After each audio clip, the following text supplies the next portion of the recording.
Welcome back to my YouTube channel Science Fantasy. Here we doing unit number 5 surface chemistry. Last lecture में हमने surface chemistry में जो है types पढ़ रहे थे कोलाइडल सोल के। वहाँ पे हमने associated colloids, multi molecular colloids and macromolecular colloids के बारे में पढ़ा था। तो वहाँ पे जो हमने लास्टली आपका पढ़ा हुआ था एसोसिएटेड कोलाइड्स जिसमें मिसल्स फॉर्मेशन थी, तो उसका एप्लीकेशन करेंगे क्लिनजिंग एक्शन ऑफ सोप। ये भी जो आपका आयनिक मिसल्स फॉर्मेशन है उसका एक एप्लीकेशन है कि किस तरीके से जो आपका क्लिनजिंग एक्शन होता है सोप एंड डिटर्जेंट का वो कैसे होता है। तो सपोज़ करते हैं कि सपोज़ करो हमारे पास एक क्लॉथ है, जिस क्लॉथ में जो डस्ट के, ऑयल और ग्रीस के जो पार्टिकल्स हैं वो क्या हैं, स्टिकी हो सकते हैं, उसको स्टिकिंग है, उसके सरफेस पे स्टिक किए हुए हैं। हमने इस क्लॉथ को क्या करना है, वॉश करना है। तो क्लॉथ को वॉश करने के लिए हम उसमें क्या डालते हैं, सोप लिया हमने यहाँ पे, और यहाँ पे क्या डाल दिया, और वाटर के साथ डालते हैं, और जो ये क्लॉथ होता है ये इसमें क्या कर देते हैं, डिप कर देते हैं। एक्चुअल में फिनोमेना क्या होती है, आपको पता है कि जो आपके सोप या डिटर्जेंट्स होते हैं, soap sodium salt of fatty acids होते हैं। जैसे हमने सोडियम स्टेरेट की बात की थी, C17H35O नेगेटिव और Na पॉजिटिव, ये मेरा सोडियम स्टेरेट है। ओके, अब इस केस में क्या है कि इसमें ये जो हाइड्रोकार्बन चेन पार्ट है, ये यहाँ पे ये सोडियम सॉल्ट को अगर आप हटा दो तो जैसे ही आप इसको सोल्यूशन के अंदर डालोगे, ये आपका C17H35O negative and Na positive में क्या कर जाएगा, ब्रेक कर जाएगा। मेन जो एक्शन होता है वो इस पार्ट का होता है। ये जो पार्ट है ये दो चीज़ों से कंसिस्ट है। एक ये जो हाइड्रोकार्बन पार्ट जिसमें कार्बन और हाइड्रोजन है, ये इसकी क्या है, टेल है, और ये जो आयन है जिसमें आयंस लिया हुआ है, ये चीज़ क्या है, इसका हेड है। अब ये जो इसकी टेल है, जो हाइड्रोकार्बन चेन है, वो हाइड्रोकार्बन चेन कैसी है, हाइड्रोफोबिक। हाइड्रोफोबिक का मतलब ये जो हाइड्रोकार्बन चेन है ये कैसी आपकी वाटर हेटिंग है, क्योंकि ये आपकी क्या है, नॉन पोलर है, और नॉन पोलर चीज़ें, ऑर्गेनिक चीज़ें वाटर में सोल्यूबल नहीं होती। हाँ, बट ये ऑयल और ग्रीस में सोल्यूबल होगी।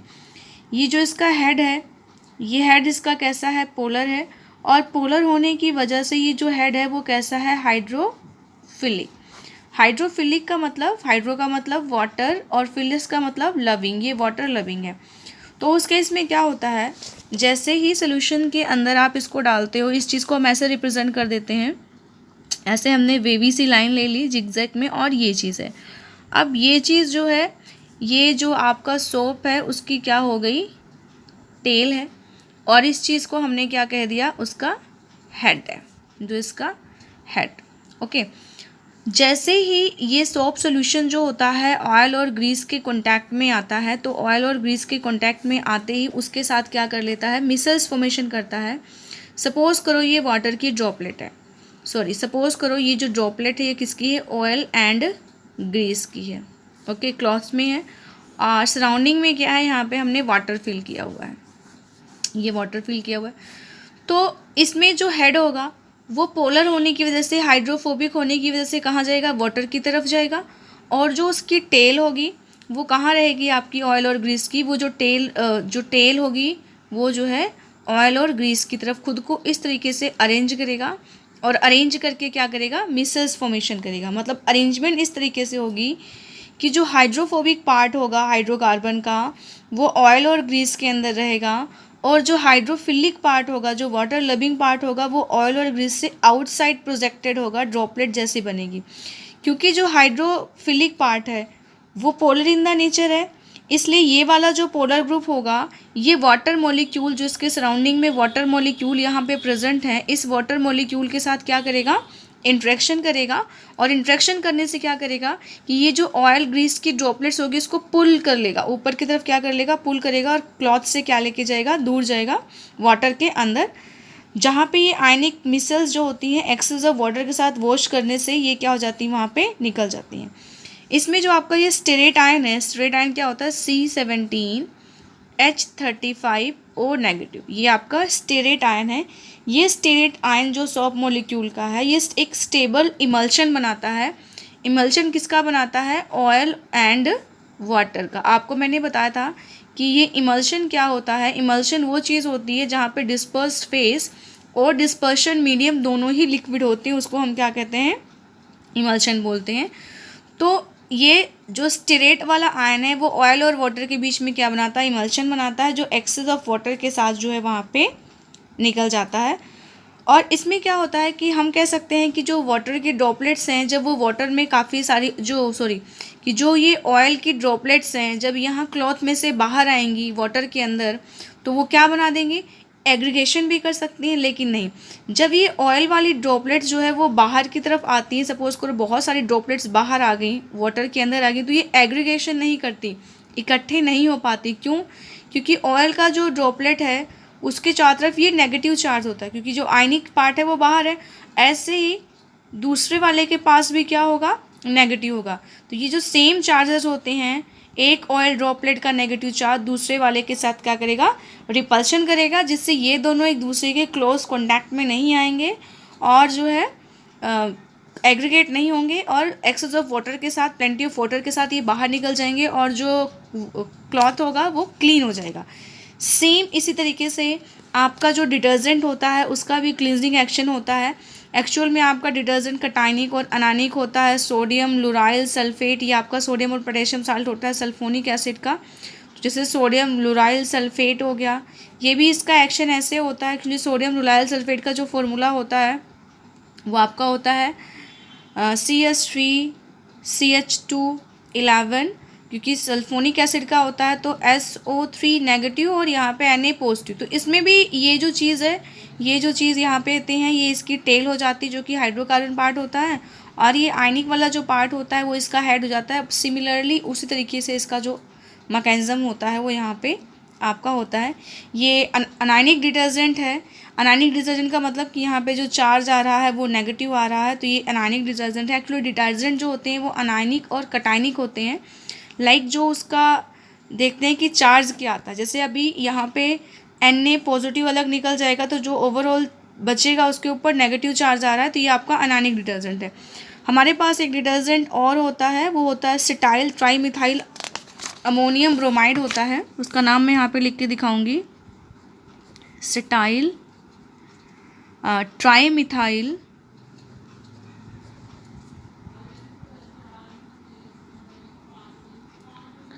Ammonium bromide. ओके, ये जो है। अब इसका फॉर्मूला जो होता है वो क्या है, CH3CH2, यानी कि 15 टाइम्स आप इसको लोगे तो यानी कि C16 हो जाएगा यहाँ पे, N positive plus N positive, उसके साथ Br नेगेटिव आएगा ऐसे। तो अभी जो इसका पार्ट है ये क्या ले रहा है, ये पॉजिटिव चार्ज ले रहा है, तो ये आपका कैसा डिटर्जेंट, कटायनिक डिटर्जेंट है। ये वाला डिटर्जेंट कैसा है, कटायनिक। जो डिटर्जेंट होते हैं कटायनिक और अनायनिक दो तरीके से होते हैं, तो इनका भी सिमिलर मैकेनिज्म होता है जो है मिसल्स फॉर्मेशन का। तो सेम जो क्लींजिंग एक्शन उसका होगा सोप का, वही आपका जो डिटर्जेंट होता है उसका क्लींजिंग एक्शन यहाँ पे होता है। बेटे इसके आगे जो है आपको जो दिया हुआ है, पुराना जो सिलेबस था उसमें है आपका preparation of colloidal sol and purification of colloidal sol, जो कि कट गया है इस बार सिलेबस से, जो लेटेस्ट कंसिडरिंग सिलेबस है। तो नेक्स्ट आपके पास आता है प्रॉपर्टीज ऑफ कोलाइडल सोल।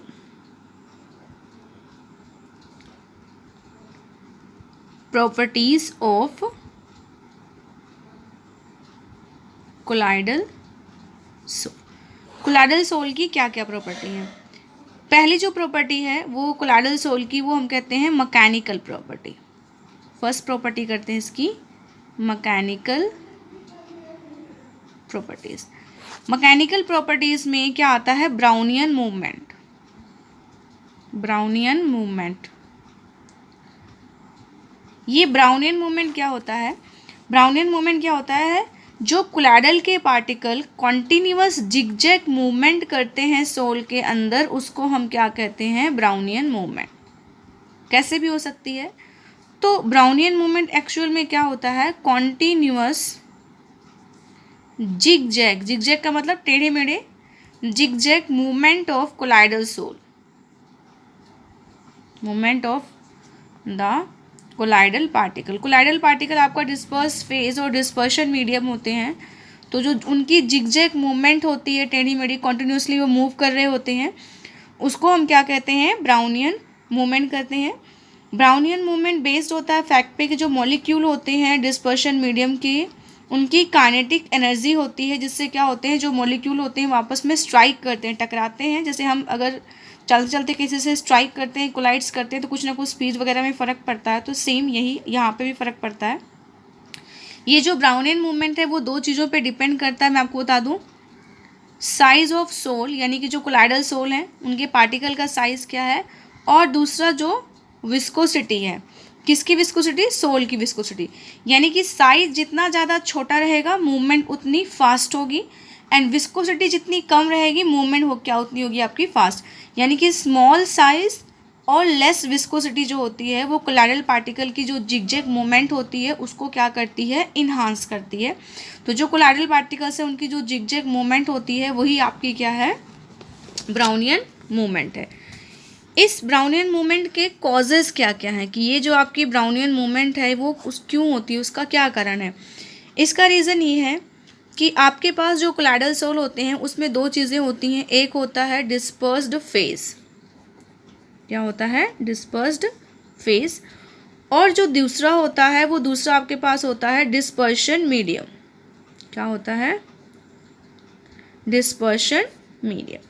जैसे आप कोई सोल्यूशन की बात करते हो तो फेज की जगह पे आप सोल्यूट को यूज़ करते हो, एंड मीडियम की जगह पे आप क्या करते हो, सॉल्वेंट को यूज़ करते हो। तो इसी तरीके से जो कोलाइडल सोल होता है उसमें एक डिस्पर्स फेज होता है और एक क्या होता है, डिस्पर्शन मीडियम। तो ब्राउनियन मूवमेंट के अंदर जो मॉलिक्यूल होते हैं डिस्पर्शन मीडियम के, ठीक है, ये डिस्पर्शन मीडियम के जो मॉलिक्यूल होते हैं due to its kinetic energy, dispersion medium के जो मॉलिक्यूल हैं यानी कि जो एक्सेस में प्रेजेंट होते हैं वो अपनी काइनेटिक एनर्जी के वजह से मोशन में आ जाते हैं, क्योंकि काइनेटिक एनर्जी किसी ऑब्जेक्ट के मोशन की वजह से होती है। और ये क्या करते हैं, स्ट्राइक करते हैं। किसके साथ स्ट्राइक करेंगे, किसके साथ टकराएंगे, पार्टिकल्स ऑफ डिस्पर्स्ड फेज, ठीक है। जो डिस्पर्स फेज के पार्टिकल होंगे जिनको आप कोलाइडल पार्टिकल्स कहते हो उनके साथ स्ट्राइक करेंगे।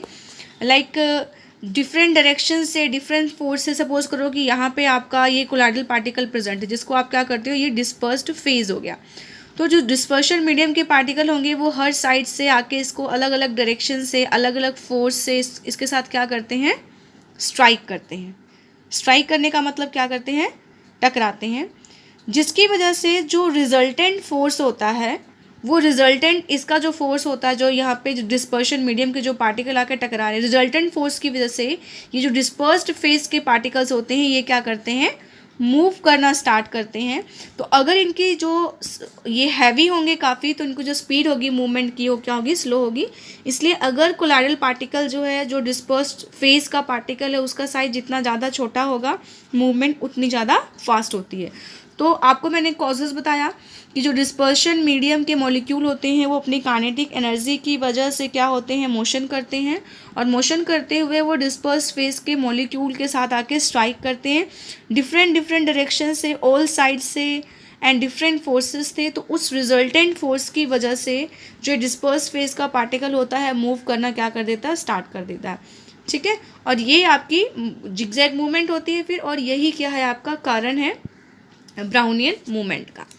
नेक्स्ट क्या है कि ये जो हमारे पास कोलाइडल सोल की ब्राउनियन मूवमेंट हो रही है, इस ब्राउनियन मूवमेंट की इम्पोर्टेंस क्या है।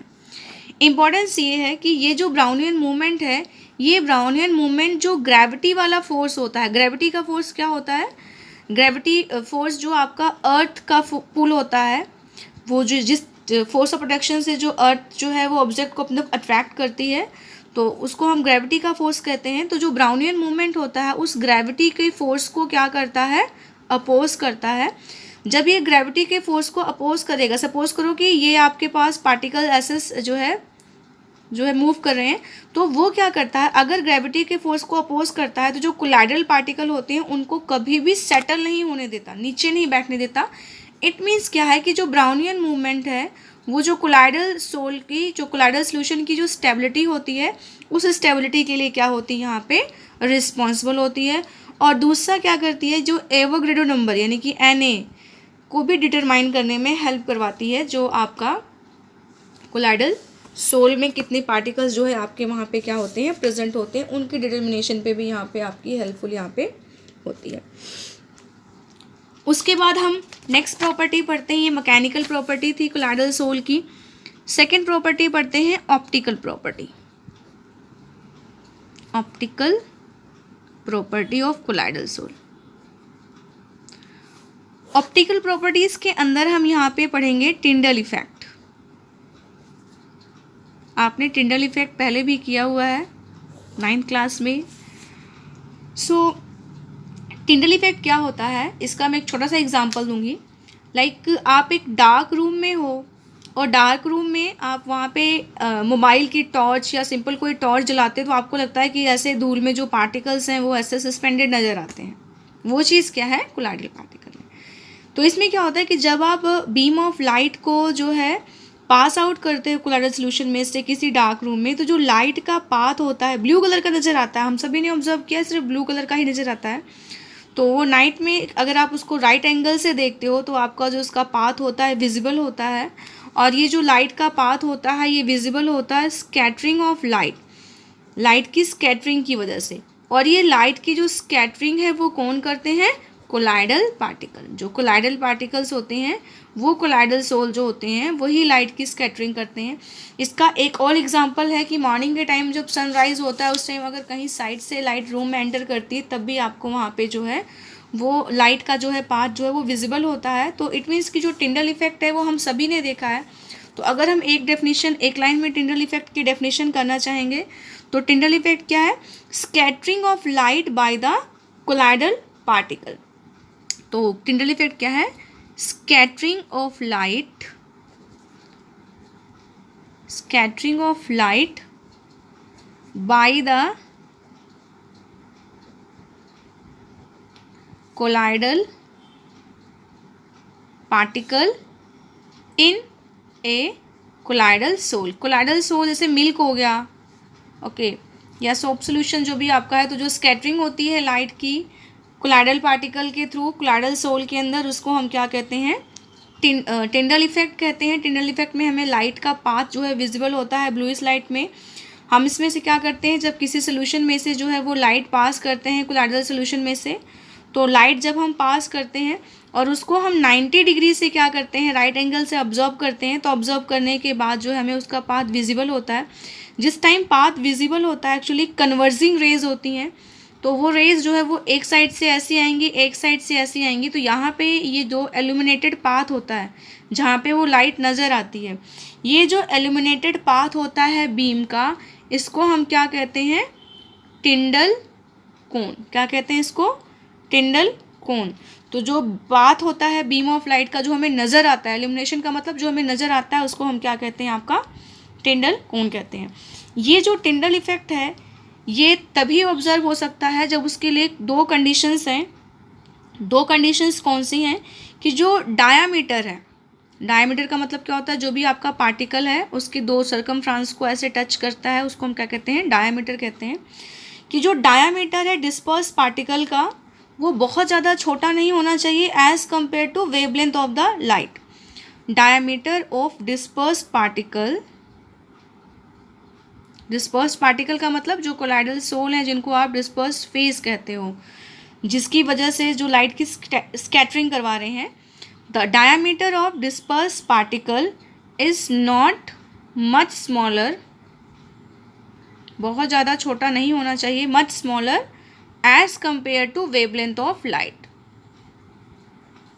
कि जिस वेवलेंथ की of light compare to wavelength of light, मतलब जो आप लाइट इल्यूमिनेट करते हो, एक कन्वर्जेंट ले लेते हो, उस रे की जो वेवलेंथ है उसकी कंपैरिजन में जो डिस्पर्स पार्टिकल हैं, जो कोलाइडल सोल हैं, उनका डायमीटर बहुत ज़्यादा कम नहीं होना चाहिए। एंड सेकेंड जो कंडीशन है जो टिंडल इफेक्ट को शो करती है वो क्या है, कि जो आपका डिस्पर्स फेज है और जो डिस्पर्शन मीडियम है, डिस्पर्स फेज आपका क्या होता है, डिस्पर्स फेज वो होता है जिसका हम कोलाइडल सोल बनाते हैं, और डिस्पर्शन मीडियम क्या होता है, जिसके अंदर हम कोलाइडल सोल जो है वो बनाते हैं। तो जो आपका डिस्पर्स फेज और जो डिस्पर्शन मीडियम है, यानी कि जो एक्सेस अमाउंट पे प्रेजेंट है, इन दोनों के बीच में जो रिफ्रैक्टिव इंडेक्स होना चाहिए, रिफ्रैक्टिव इंडेक्स आपको पता है ना, जो रिफ्रैक्टिव इंडेक्स लगाते हैं कि speed of light in that medium to the speed of light in the air, वो रेशियो करके आप निकालते हो, एटा से रिप्रेजेंट करना चाहते हो। इनके रिफ्रैक्टिव जो इंडेक्सेस हैं उसमें लार्ज डिफरेंस होने चाहिए, मतलब इनके रिफ्रैक्टिव इंडेक्स में काफ़ी डिफरेंस होना चाहिए, तो भी ये टिंडल इफेक्ट को क्या करते हैं, शो करते हैं। यानी कि टिंडल इफेक्ट शो करने के लिए जो डायामीटर है डिस्पर्स फेस का बहुत ज़्यादा छोटा नहीं होना चाहिए लाइट की वेवलेंथ की कंपैरिजन में, और दूसरा डिस्पर्स फेस और डिस्पर्शन मीडियम के बीच में जो रिफ्रैक्टिव इंडेक्स है उसकी जो वैल्यू में लार्ज गैप होना चाहिए। ये कंडीशंस हैं टिंडल इफेक्ट के लिए। उसके बाद हम करते हैं इम्पॉर्टेंस ऑफ टिंडल इफेक्ट की, जो हमने टिंडल इफेक्ट किया उसकी क्या इंपॉर्टेंस है। तो टिंडल इफेक्ट के बेस पे हमारा एक साइंटिस्ट थे, उन्होंने क्या किया था, एक इंस्ट्रूमेंट डिराइव किया था। वो इंस्ट्रूमेंट क्या था, अल्ट्रा माइक्रोस्कोप। अल्ट्रा माइक्रोस्कोप जो है वो आपका जो है टिंडल इफेक्ट जो फिनोमिना है उस पर बेस था, सेम इसी तरीके से था। तो इसका जो यूज़ है, इसका यूज़ करके हम क्या कर सकते थे, जो नंबर ऑफ कोलाइडल पार्टिकल्स हैं उनको पर यूनिट वॉल्यूम क्या करते, number of colloidal particle per unit volume जो है वो हम क्या कर सकते थे, काउंट कर सकते थे। तो अगर हमें उसका वॉल्यूम पता होता था तो यूनिट वॉल्यूम में जो कोलाइडल पार्टिकल्स होते थे उसे मल्टीप्लाई करके हम टोटल नंबर ऑफ पार्टिकल जो है वहाँ पे हम निकाल सकते थे। ठीक है। तो और दूसरी इंपॉर्टेंस ये है कि अगर आपको मिल्क दिया जाए और आपसे पूछा जाए कि जो मिल्क है वो होमोजीनियस है या फिर हेट्रोजीनियस है, तो सिंपल सी रीज़न है बेटा कि आपको देखने में कहीं भी पार्टिकल नज़र तो नहीं आते हैं, आपको लगता है कि जो बटर है वो वाटर के अंदर यूनिफॉर्मली डिस्ट्रीब्यूट है, और आप जो है वन वर्ड में बोल दोगे कि जो मिल्क का नेचर है वो कैसा है, होमोजीनियस है। होमोजीनियस का मतलब कि इक्वल डिस्ट्रीब्यूशन है, लेकिन ऐसा नहीं है। जो मिल्क है आपका वो कैसा है, हेट्रोजीनियस है। और मिल्क का जो हेट्रोजीनियस नेचर है वो कौन बताता है, वो बताता है आपका टिंडल इफेक्ट। यानी कि टिंडल इफेक्ट का जो सेकेंड इम्पोर्टेंस ये है कि जो कोलाइडल सोल्यूशन है उस कोलाइडल सोल्यूशन का जो हेट्रोजीनियस नेचर है वो टिंडल इफेक्ट के थ्रू ही पता चलता है। और कैसे पता चलता है कि जब आप बीम ऑफ लाइट को पास करते हो तो आपका लाइट का पाथ विजिबल होता है, साथ में आपको सस्पेंडेड पार्टिकल नज़र आते हैं। जैसे कि अगर आपके रूम में मॉर्निंग लाइट एंटर करती तो आपको वहाँ पे भी डस्ट के पार्टिकल जिगजैग मोशन करते हुए, ब्राउनियन मूवमेंट करते हुए नज़र आ जाते हैं। तो वो हेट्रोजीनियस नेचर, अब जिस एयर में हम बैठे हैं हम कहते हैं वो होमोजीनियस है, बट वो तो अभी आपको जो कोलाइडल डस्ट पार्टिकल है उसमें प्रेजेंट है, तो वो आपको टिंडल इफेक्ट से ही पता चलता है कि जो कोलाइडल सोल है उसका जो नेचर है वो कैसा है, हेट्रोजीनियस है। आज हमने जो है यहाँ पे क्लींजिंग एक्शन ऑफ सॉप किया है जो कि बहुत इंपॉर्टेंट है, और सीधा हमने दो प्रॉपर्टीज़ करी है, मैकेनिकल प्रॉपर्टीज़ यानी कि Brownian movement and secondly optical properties Tyndall effect. दोनों प्रॉपर्टीज़ में पेपर के पॉइंट ऑफ व्यू से बहुत ज़्यादा इंपॉर्टेंट है।